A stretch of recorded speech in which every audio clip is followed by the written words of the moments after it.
So now we're in the Vinhão region of Portugal with Bojo de Luar, which again is actually, this is a collaboration with Savio Soares, the importer, and the winemaker there. I think his name is Antonio Susa, something like that.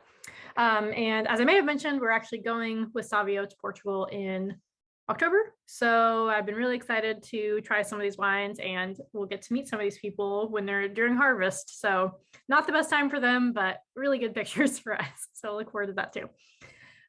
So this is a red, but I would definitely put this in the category of chillable reds. So certainly put it in your fridge.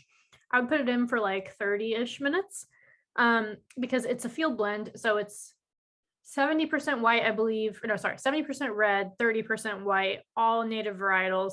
And I actually have a list here, so let me just read some of them to you in my terrible Portuguese pronunciation. So Vinhão, Bastardo, Borraçal, Arinto, Loreiro, something like that.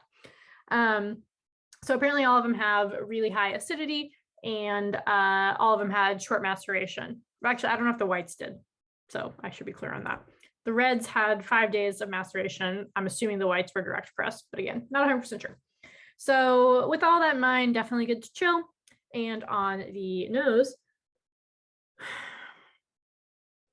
it's interesting because I say all that and I'm like chillable, like, you know, super light red, and it is light, but like, the nose is pretty heavy in that, like, it's like dark broody fruit, if that makes sense. So like it's always important when you're tasting wine to distinguish, you know, like what your mouth is feeling versus what you're smelling and experiencing through taste, because they're completely separate experiences. Like, for example, if for the Psalms that had COVID, like they would not be able to say if it was, you know, red fruit or black fruit or blue fruit or whatever, but they would be able to say high acidity, tannin, you know, medium, whatever. So it's important to kind of separate those two things from each other. It can still be a light bodied wine, even though it can feel like a very deep, dark, like flavor profile. So with that in mind, I would say this is like a pretty deep, dark, broody nose.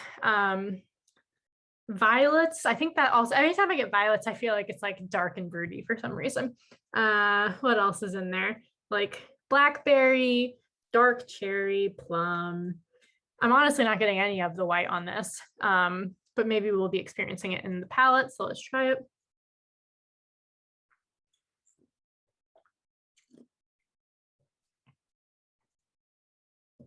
Oh man, that is fresh.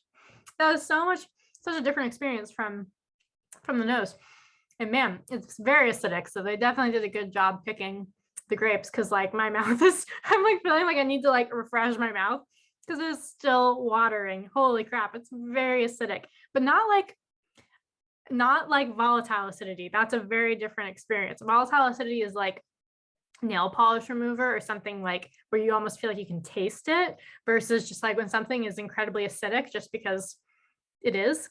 It just makes your mouth continue to water. Granted, I should also say that I've gone through probably 8 or 9 wines at this point, so my mouth is probably also just like, girl, like you're reaching the end of your limit here.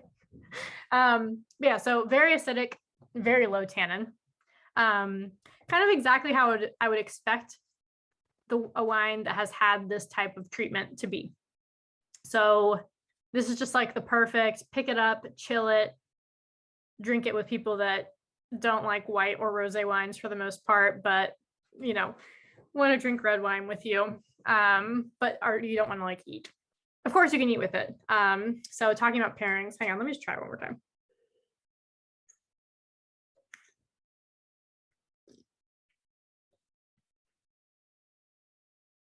Tart, like tart cherry juice is what I'm getting now.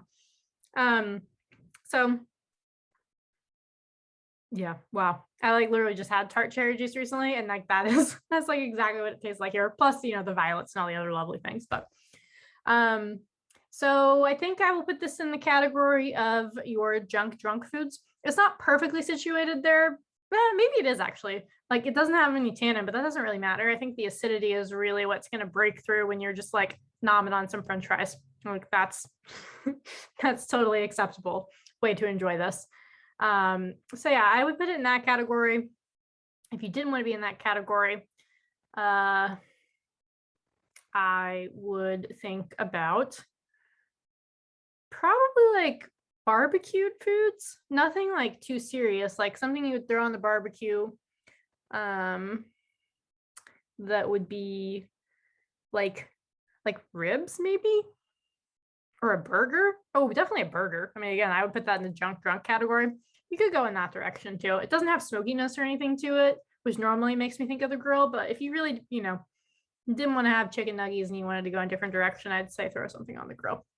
So enjoy. It's fun.